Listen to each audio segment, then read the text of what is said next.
Danas, ali i uvijek. Znači ne samo danas. Uvijek je bitno biti tjelesno aktivan iz razloga što po onoj staroj izreci odavno koja se uvijek koristila u zdravom tijelu, zdrav je duh. Znači mi kroz tjelesno vježbanje ne jačamo samo naše mišiće, zglobove, to jest tetive, nego utječemo na kompletan antropološki status, što znači na ukupno zdravlje organizma.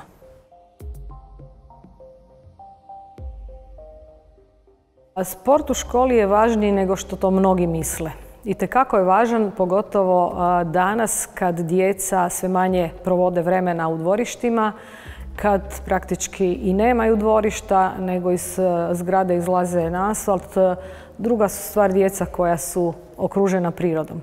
Znači, kroz sport u školi, kroz tjelesnu zdravstvenu kulturu, oni će nadoknaditi ono što djeca kroz svoj rast i razvoj danas nemaju, a to su svi prirodni oblici kretanja koji su danas i zanemareni.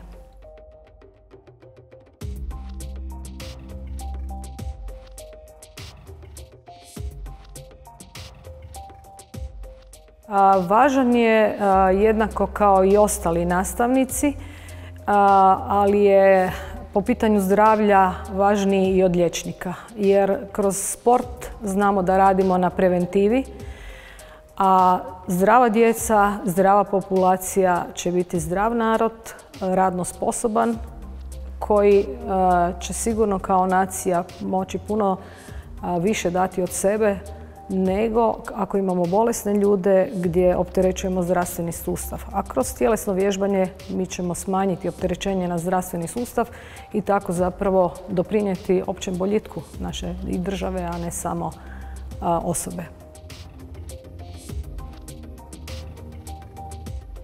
Naravno, to je neupitno.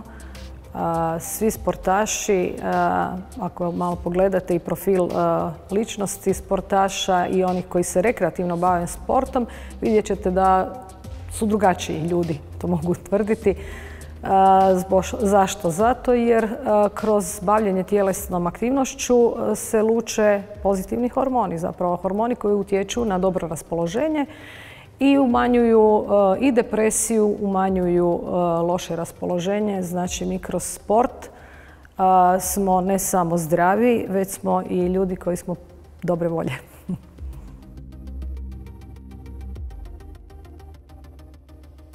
Najdraži sport mi je gimnastike.